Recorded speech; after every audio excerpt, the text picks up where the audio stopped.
Maverick was a protection dog, wary down to the bone, and he had never let a single stranger lay a hand on him. Not the vet without a muzzle, not the children who reached through car windows, not anyone. So, when he pulled free of Reese Calder's side in the middle of the crowded Sage Creek feed store and walked straight across the floor to the one man in the whole building everyone else was carefully avoiding, Reese said the only true thing he knew. Careful, he said. He doesn't trust strangers. The old man didn't move. He was the one the town called crazy. The recluse from the end of County Road 7, the man mothers warned their children away from, the strange old veteran half of Sage Creek believed had been setting the fires that had everyone on edge that dry September. And the dog who trusted no one on earth crossed that feed store, lay his big head down in the old man's lap, and let out a long, slow breath. He would not come when he was called. The room went quiet. Reese Calder stood there and stared at his own dog and felt the ground shift under a story the entire town had agreed on. Because in 5 years, Maverick had never once been wrong about a person. And if Maverick trusted Hank Dwyer, then everyone in Sage Creek, Nebraska, had been wrong about that old man for 30 years. Before we go on, tell us where you're watching from in the comments below. If this story moves you, please subscribe and stay with it until the very end. We read every single one, and the truth about the old man the whole town had decided to hate is going to stay with you long after this is over. Reese Calder was 42 years old and built like a man who had spent his life being the one sent into the places other people ran out of. He stood 6'2", lean and hard through the shoulders, with dark hair cut short and going gray at the sides in a quiet, unhurried way of moving that made other men instinctively give him room. There was a scar along the back of his left hand and another at his hairline, and a stillness in him that strangers sometimes read as coldness, and that was in fact only the stillness of a man who had learned to wait and watch before he ever acted. His eyes were a pale, level gray that took the measure of a room the instant he walked into it. The corners, the exits, the hands, the things that didn't fit. Out of a habit 20 years of service had welded into him for good. They were not cold eyes. They were the eyes of a man who had been judged wrong himself, more than once, by people who saw the size of him and the hardness of him and decided they knew the rest. He had learned, the hard way, that the story a crowd agrees on about a man is very often a lie, and that the truth usually lives with the one person, or the one creature, willing to look closer. He was not unfriendly. He had simply learned to say little and trust slowly. And he had learned, above all, to trust the judgment of the dog at his side, because that dog had been right about people when Reese himself had been wrong. He had served 20 years in the United States Navy and retired a senior chief petty officer out of the SEAL teams, with deployments across 2 wars and a string of places he'd signed papers agreeing never to name. He had come home with a back full of hardware and a need for quiet, and 8 months ago he had bought a small place outside Sage Creek precisely because no one there knew him and no one would ask. He was a newcomer in a town with a long memory, which meant he was the only adult in the county who had not spent 30 years absorbing the legend of crazy old Hank Dwyer. He saw the old man with clear eyes. More importantly, so did his dog. Maverick was a 5-year-old German Shepherd, 90 pounds of dark sable and disciplined muscle, his coat running black along the spine and burning to amber at the legs, with a single white scar over his muzzle and the controlled, economical way of moving that takes years to build. He had been Reese's dog through the back half of his career and every quiet year since, and he was, by training and by temperament, suspicious of every stranger who ever approached, which was exactly why his choices mattered. A friendly dog likes everyone. His approval means nothing. Maverick's approval meant everything, because he gave it almost never. He growled low at men whose hands Reese later learned to watch. He stepped back from people the town considered upstanding. And in 5 years he had walked up to exactly a handful of strangers and simply sat down, calm and certain, and every single time, that person had turned out to be good. Reese had stopped questioning it. So when Maverick laid his head in Hank Dwyer's lap, Reese Calder did not see a misbehaving dog. He saw a verdict. Sage Creek was a small ranching town in the sandhills of Nebraska, a grain elevator and a diner, and a few streets of frame houses ringed by grass country that ran to the horizon in every direction. It was the 3rd week of September and the year had gone dry, the pastures cured to gold, the stubble fields brittle, the kind of dry where everyone watches the sky and the tree line and a thrown cigarette can take 1,000 acres. 3 barns had burned in the county that summer, and a rancher's dog had been found shot, and the fear had to land somewhere, and in a small town fear always lands on the one no one understands. Hank Dwyer's place sat alone at the end of County Road 7, a tidy little house in a leaning barn behind a hand-built fence. And for 30 years the children of Sage Creek had dared each other to run past it. The young man the fear should have landed on was named Colton Reeves, and he was 24. And he was the last person in the county anyone would suspect, because he was a Reeves.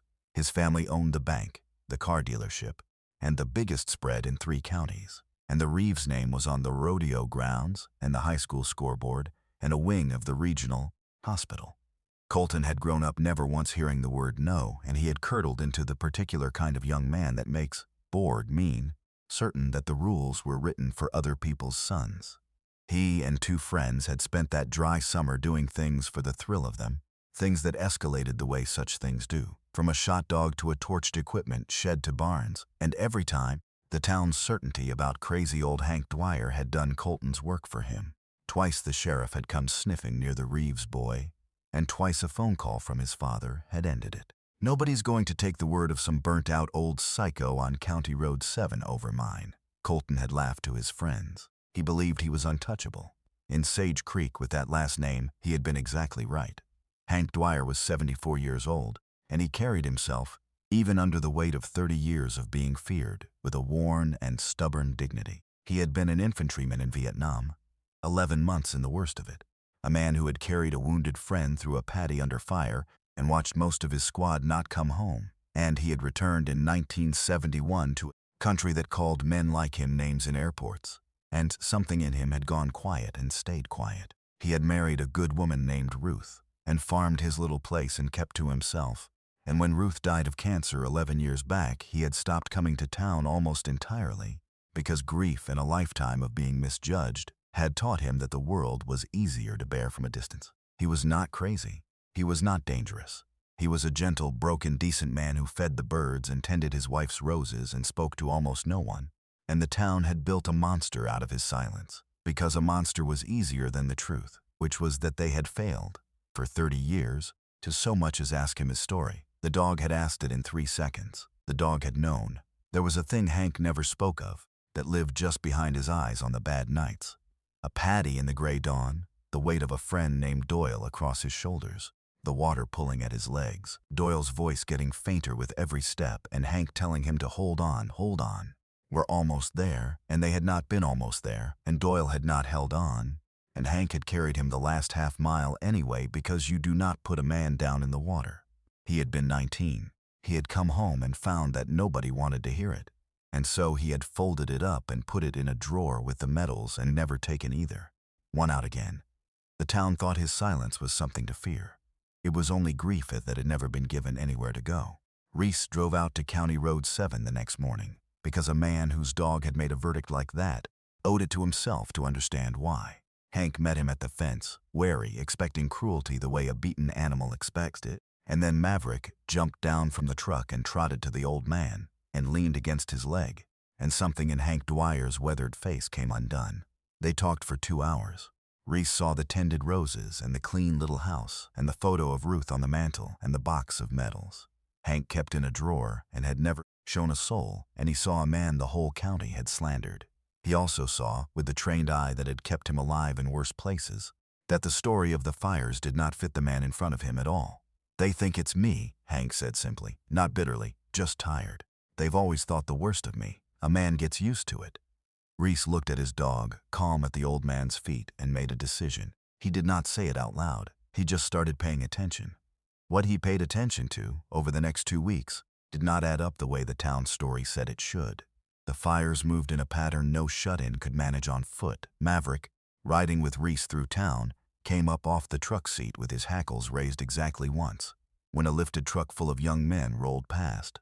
Colton Reeves at the wheel, and the dog held that low warning sound until they were gone. Reese had learned to read that sound like a sentence. He found an ally in a young sheriff's deputy named Sandoval, new enough to the county that the Reeves name didn't yet own him, who admitted quietly that he'd had his own doubts and had been overruled. Reese started building it the way he'd been trained to build anything, patiently, completely, without tipping his hand. He did the small things first. He drove the county roads at night and clocked the distances and knew, the way he knew weapons and ground, that no 74-year-old man on foot had set fires 8 miles apart in a single evening. He talked to the boy who'd nearly died in the last barn, who remembered headlights and laughter before the smoke. He noticed that every fire had happened on a night Colton Reeves and his friends had been seen at the gas station buying more than gas. And he sat with Deputy Sandoval over bad diner coffee and laid it out one piece at a time until the young deputy stopped looking over his shoulder and started writing it down. None of it was proof yet, but Reese had learned long ago that the truth, once you stop being afraid of where it leads, tends to keep its own appointments. He just had to be standing there when it arrived. The crisis came on a dry, windy night 2 weeks in, when the biggest barn yet went up, the Lindqvist place, with a teenage boy asleep in the loft who barely made it out, and the county's fear boiled over into a mob. By morning, there were trucks parked at the end of County Road 7, and men shouting that it was time somebody did something about Hank. Dwyer and the sheriff, under pressure and pointed by another Reeves phone call, drove out to take the old man in for questioning in front of all of them. Hank did not resist. He stepped out onto his porch with his hands where they could be seen. The resignation of a man who has been the county's monster too long to expect anything else, and he said to Reese quietly, "The most heartbreaking thing a man can say. It's all right, easier for everybody if it's me."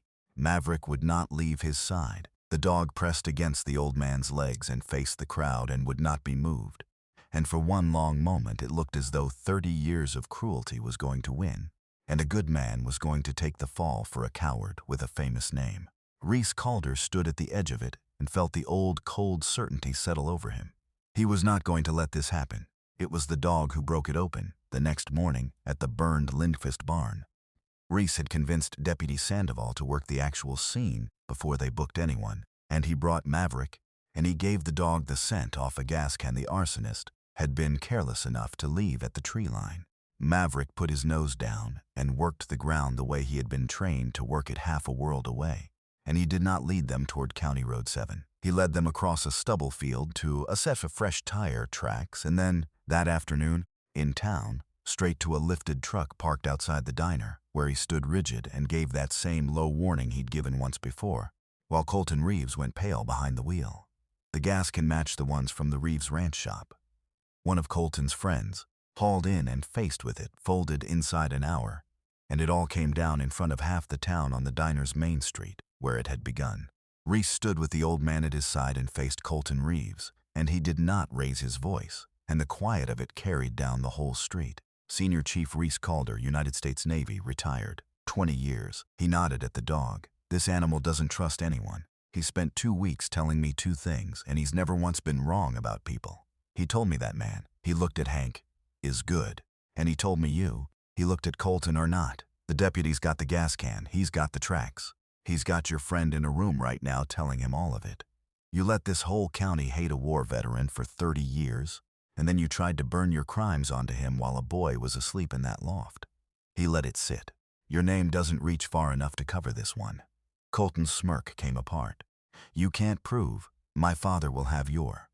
He looked around the street for the protection that had wrapped him his whole life, and found Deputy Sandoval with the report, and a state fire marshal stepping out of a county car, and the Lindqvists, and 100 neighbors who had run past Hank Dwyer's fence as children, all of them looking at Colton Reeves and seeing him, for the first time, clearly. "This is insane," he said, smaller now. "You're taking a dog's word." "No," said the fire marshal, holding up the matched can.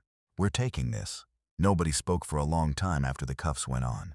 A woman who had spent years warning her children away from County Road 7 stood on the sidewalk with her hand over her mouth and tears on her face. Reese watched the entitled young man who'd let an old soldier carry his sins be folded into the back of the car, and he felt no satisfaction in it, only the flat, tired relief of a wrong being set right that should never have been allowed to stand. He turned away before it was finished and put a hand on Hank Dwyer's shoulder, and Maverick pressed his head into the old man's hip, and Hank Dwyer stood on the main street of a town that had feared him for 30 years, and, for the first time in longer than he could remember, did not look away from anyone. By the following spring, the roses were blooming again at the end of County Road 7, and the little house had visitors. The truth of Hank Dwyer had come out all at once. The 11 months in Vietnam, the friend he'd carried out of the paddy, the medals in the drawer he'd never shown anyone, and a town that had spent 30 years afraid of him had to sit with what it had done. And to its credit, a good part of it tried to make amends. The diner hung his photograph on the wall with the other veterans. Children who used to run past his fence now waved at him from the road. Colton Reeves pleaded guilty to multiple counts of arson and reckless endangerment. His family's name and money bought him a good lawyer and nothing else, and he went to state prison, and the wing his family had paid for did not so much as slow it down. Deputy Sandoval made detective, and Reese Calder, who had moved to Sage Creek to be left alone, instead found himself driving out to County Road 7 most Sundays, because an old soldier who had been alone too long had become his friend, and because a wary dog had decided, long before either man caught up to it, that Hank Dwyer was worth knowing. On a warm evening in May, the three of them sat on Hank's porch while Maverick rolled in the new grass with his legs in the air and barked once at the wide Nebraska sky for the sheer joy of being alive under it, and the old man laughed, a rusty, unused sound, and Reese understood that his dog had been right about everything, as usual. Sometimes the person a whole crowd has agreed to hate is the best soul among them. The world loves an easy story, the strange one, the silent one, the one who keeps to himself, must have something to hide. And a frightened town will build a monster out of a quiet man rather than do the hard work of knocking on his door and asking his name. But love does not read the rumor. Loyalty does not take the crowd's word for anything. A dog who trusted no one in the world crossed a room and laid his head in a hated man's lap, because animals see what we have trained ourselves not to. The truth of a heart, underneath everything the gossip piled on top of it. God has a way of sending the gentlest witnesses to defend the ones we've wronged, and of reminding us, through the unhesitating love of a faithful creature, that we should be very slow to decide we know what is in another person's soul.